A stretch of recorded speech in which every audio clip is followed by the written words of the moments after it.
Thanks for your patience. And I think people that have been here know how special a night it is on senior night, especially with everything that's going on this year with this team and the way that they've responded. And it worked out in a big way. We knew it was going to have to. And I'm really proud of the way these guys had tremendous focus, because senior night can go so many directions. And the emotions can overtake it, and it can make you do things that you shouldn't do, and it can make you think thoughts that get in the way of winning and competing, and our guys didn't let that happen. We had a couple moments where we had a couple turnovers. We were going so fast, and we could see that yesterday. I mean, in practice, they've been ready for this game since Friday. We haven't been ready probably medically, and then we were dealing with some virus issues with guys today, which we handled. But they were really edgy the last couple of days. They were anxious to play, and I knew that was a very good thing, because I never worried about anything complacency-wise coming into this group, because it hasn't all year. But you also worry about the getting out of character, and they didn't do that. And we knew we were going to have to be everything that has made us successful and then some, because of the talent of Maryland, because of the way Mark coaches them, because of their ability to score inside and outside. And our guys did that. They did. And Maryland is a dynamic team. When you have people that can score at the block, score at the rim, and score from three like that, it's an issue. But our crowd was great. Our guys were very focused. I haven't even studied the stat sheet at all, so I can't tell you a lot about that. We met again here. We met right after the game, and then we met here just a few minutes ago. And other than that, I haven't really looked at anything other than what we've been doing outside, so I'll try to answer your questions best I can. But this team responded today the way that they have responded throughout much of this season, and that they play with tremendous resiliency. And their mental toughness is gaining. They're getting better. I think there's room for them to continue to improve.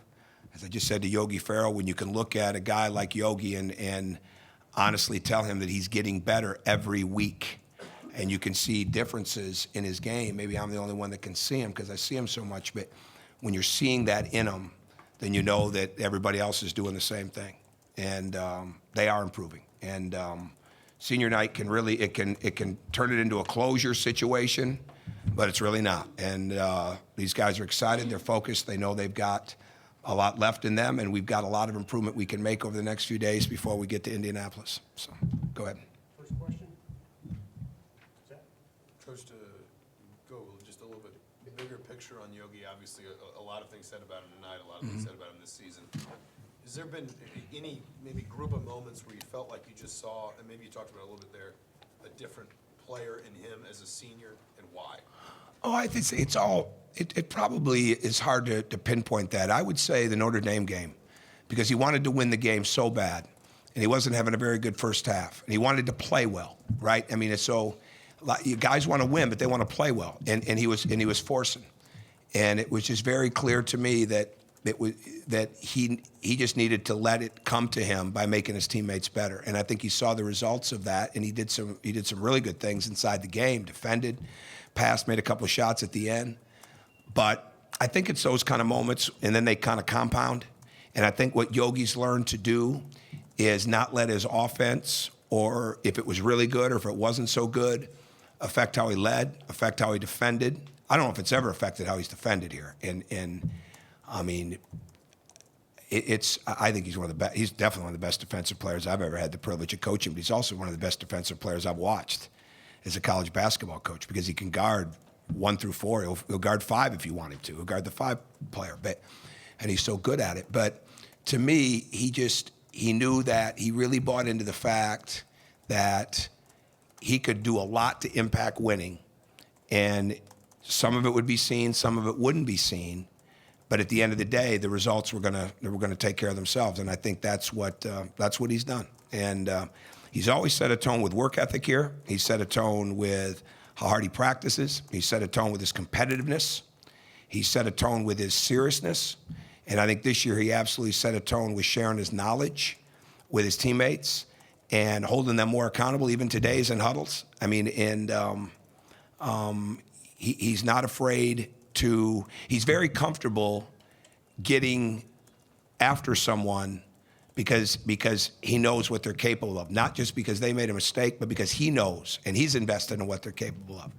And when you got a senior like that that's like that with his freshmen and sophomores, let alone the guys in his own class, it's a pretty strong deal. So he's made himself not only a tremendous player, but a tremendous leader. The growth you guys have shown this season, defensively, yes, but not just defensively, even offensively. I don't know if satisfying is the word, but how impressive is it that they were able to show that kind of growth? Well, again, to me, it's not a closure time, right? I mean, and so you can't, I don't even want to think in those terms, but they've been gradually getting better. And it's not like we made a lot of changes at 5-3. If anything, our offense was as poor as what was going on defensively. Defensively, we weren't as aggressive. Defensively, we had to change a couple of pick and roll coverages. Defensively, we weren't playing like, you always want to get a guy to play on the ball like he's not going to have any help, right? And there were too many times early in the season where we were waiting for the help to be there rather than really trying to guard the player, and especially in Maui. You know, we get hit on a screen and we'd wait for somebody to pick it up. Well, Thomas wasn't ready to do all that yet. And we grew out of that because we just kept getting better. We kept getting tougher with that. But our defense and the defensive field goal percentage was so poor because we were turning it over so much, all right? And because we were giving up baskets, we weren't getting a chance to run the break. And the break is, these guys are outstanding in the break. So really, the bottom line was we needed to play faster. We needed to move the ball even better offensively. And if we defended better and got more stops, it was going to make our break that much better, which was going to break open games.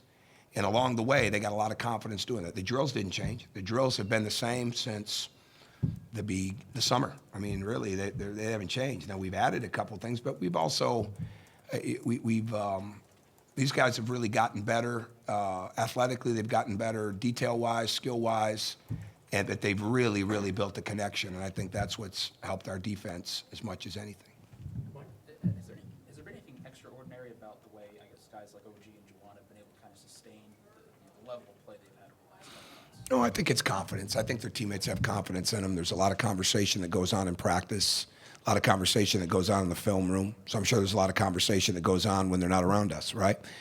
And everybody was different. Juwan had to learn, OG had to learn how to sustain intensity. Juwan just had to get healthy. Thomas had to get healthy. I mean, I probably should have done a much better job of, like I've said this before, I wish we'd have played more zone in Maui, right? Looking back at that, Thomas wasn't healthy enough to do what we were trying to do yet. He'd had injuries to both feet. And you look back at it now, you're seeing the difference, right? I mean, he's so much more improved because he's healthier and he's gotten better. But I think all three of them have a great work ethic. And I mean, it's not like they're having bad practices. They might have moments in practice, but they don't have bad practices. That's rare for freshmen. They spend a lot of time in the gym. They're close, right? And they, because the seniors have accepted them in a good way over a period of time, they feel connected to it. So there's probably a lot of things that go in. They spend a lot of extra time at it, but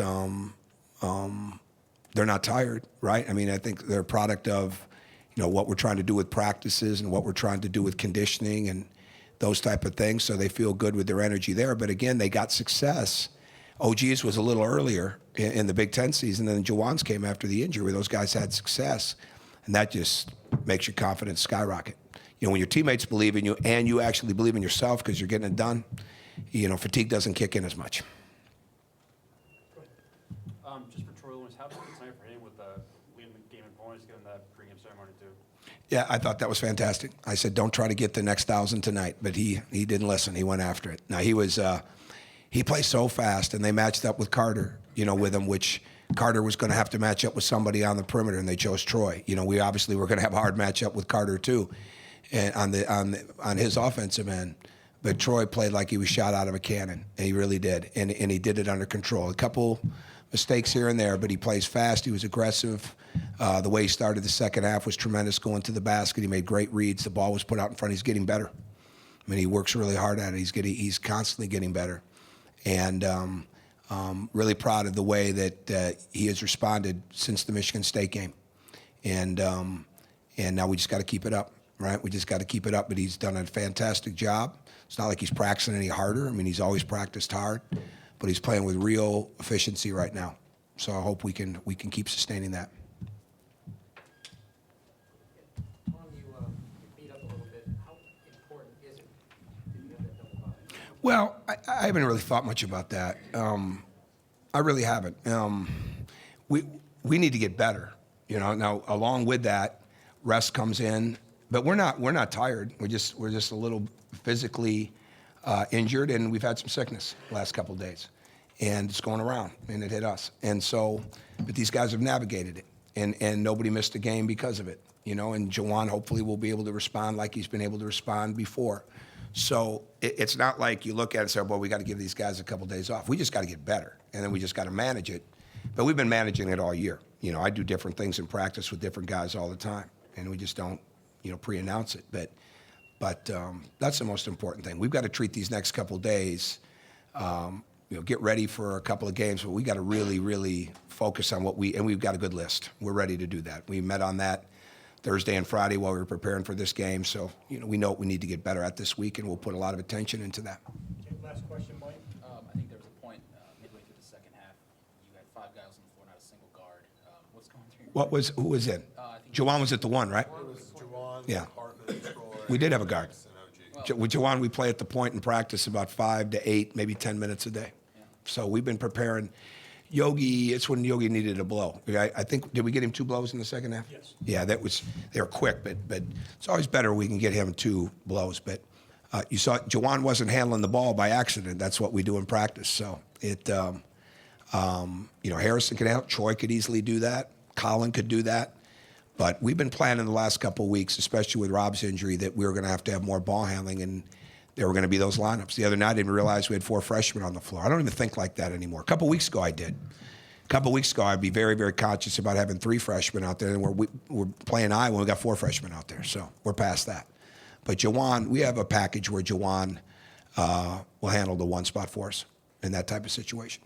I could just to ask quickly Go about ahead. Juwan. You talked about him a little bit. On who? Juwan, how's the shoulder? He's in good spirits, but he's sore. We've been down this road, like I've said before, so I'll get an update here in a little bit. But his dad's here, and I know he's excited about that.